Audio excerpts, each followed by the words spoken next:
अहिले हामी सिंहदेवीमा रहेको द रियल ब्युटी पार्लरमा छौँ। यसको सञ्चालिका हुनुहुन्छ रिना साख्य म्याम। त्यसै गरी हामीसँग हुनुहुन्छ कार्यपालिका सदस्य विकास घाटीजी हुनुहुन्छ र हङकङबाट आउनुभएका धरानका रैथाने व्यक्तित्व समाजसेवी रमेश दाई हुनुहुन्छ र हाम्रो यहाँ स्तन क्यान्सरसँग लडिरहनु भएको सङ्घर्ष गरिरहनु भएको साहसी महिला भनौँ न, हात नखानु भएको निकिता राई हुनुहुन्छ। किशोरी मैले भनौँ न, किशोरी भनौँ अलिकति हुनुहुन्छ र म सञ्जिता धमला।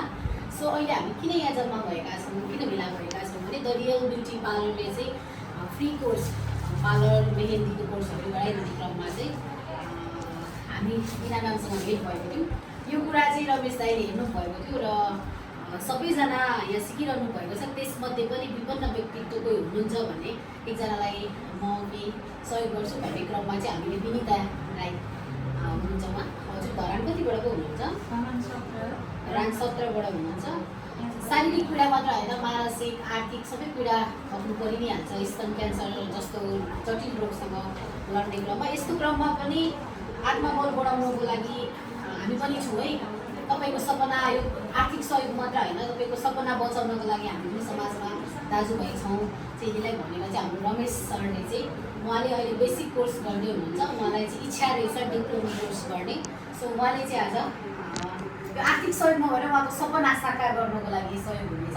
उहाँले नगद 20,000 र केही सामानहरूको लागि पनि पछि पार्लरको फेसियल किटहरूको लागि सहयोग गर्छु भन्नुभएको छ। अहिले चाहिँ नगद 20,000 हस्तान्तरण गरेर उहाँलाई चाहिँ विल पावर बुस्टिङको लागि र उहाँको आत्मबल बढाउनको लागि, उहाँको सपना पुरा गर्नुको लागि उहाँ आउनुभएको छ र उहाँको अनन्य मित्र विकास सर हुनुहुन्छ र उहाँलाई यो हस्तान्तरण गरिदिनुको लागि र आफ्नो कुरा राखिदिनुको लागि म समाजसेवी आदरणीय रमेश राई सरलाई अनुरोध गर्न चाहन्छु।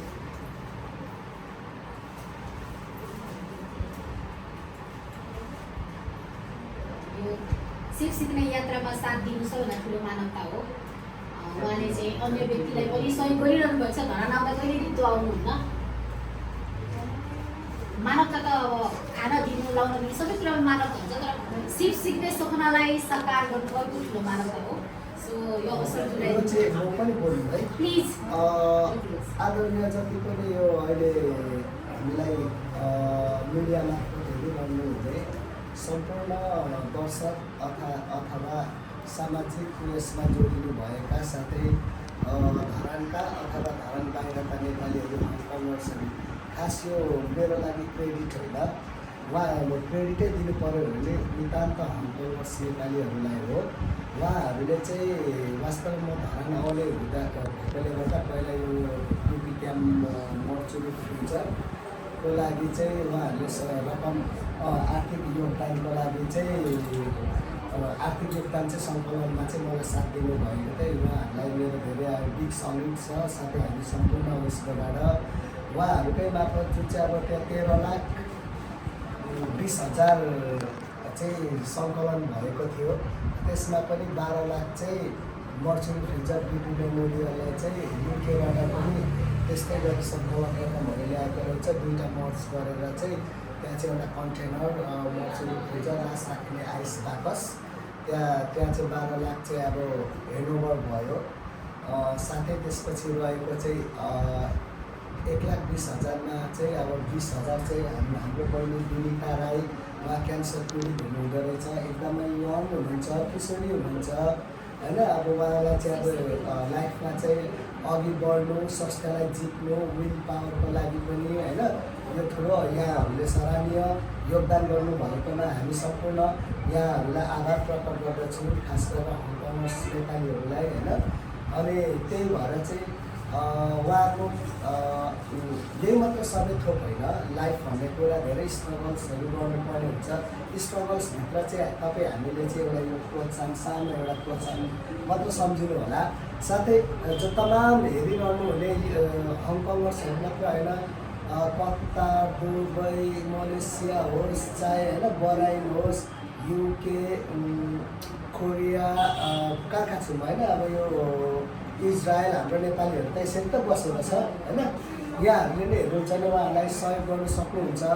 मैले एकदम विनिता राई बहिनीलाई मात्र फोकस गरेर भनेको जस्तै लाग्छ होला, तर म यहाँ परिचय दिन चाहनुहुन्छ रिना म्यामको चाहिँ यहाँ हेयर ब्युटी पार्लर होइन धरान सिंह देवी चोकको वार्ड नम्बर 1 मेन चोकमा नै यो पार्लर रहेछ। यो पार्लरको मकसद भनेको चाहिँ उहाँ त त्यसै पनि अब यो ओनर मात्र नभएर जस या चाहिँ अब सामाजिक रूपले चाहिँ किशोरीहरूलाई बाटो नभड्कियोस् होइन, एउटा सही बाटोमा होस्, जिन्दगीसँग अगाडि लड्ने क्षमताको विकास होस् भनेर चाहिँ होइन उहाँले चाहिँ एउटा पार्लर सहित र उहाँको सामाजिक र भावनात्मक चाहिँ अब सबै अब समाजलाई जोड्नुको लागि र आफ्नो मन चित्त बुझाउनुको लागि पनि यो चाहिँ गरेर यहाँ कोर्सहरू गराइदिँदो रहेछ। सबै यहाँ किशोरीहरू हुन्छ होइन, उहाँहरू चाहिँ अब विपन्न परिवारको मात्रै होइन, सम्पन्न परिवार सबै यहाँ चाहिँ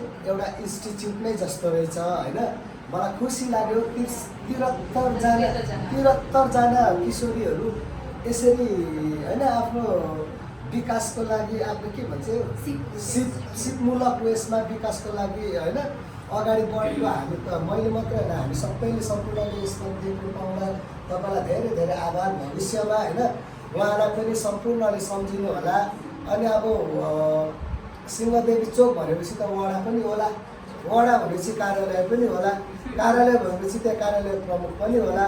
यहाँ हाम्रो एउटा कार्यपालिका विकास सदस्य हुनुहुन्छ, विकास एकदमै होइन उहाँ नाम जस्तै विकासवादी नै हुनुहुन्छ, रैथाने हो धराने होइन।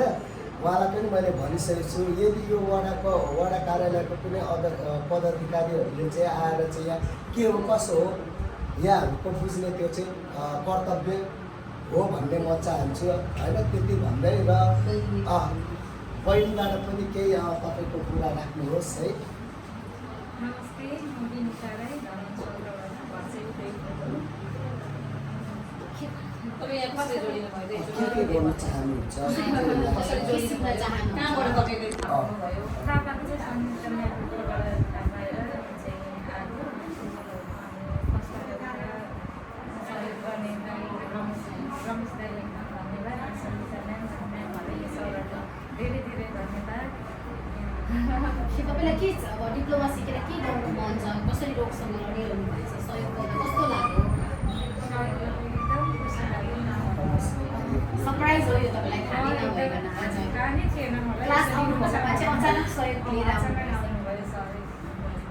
यो चाहिँ हाम्रो एउटा सानो एउटा उयसले गर्दाखेरि मात्रै हाम्रो यो चाहिँ एकछिन मात्रै भेट भएको थियो दाइसँग पनि आएको अनि त्यतिखेर चाहिँ हामीले के गरौँ न त भनेर सोद्धाखेरि चाहिँ उहाँ यस्तो हुनुहुन्छ भनेर हामीलाई कुरा भयो। त्यसपछि भएको हो कि यो चाहिँ तपाईँलाई चाहिँ अहिले आएर मैले तपाईँलाई सुनेको कारण पनि लिएर होइन कसैलाई चाहिँ अब हामीले एउटा सानो सहयोग गर्दाखेरि तपाईँको लाइफमा अलिकति खुसी होस् न भन्ने कुरालाई चाहिँ हो। भोलि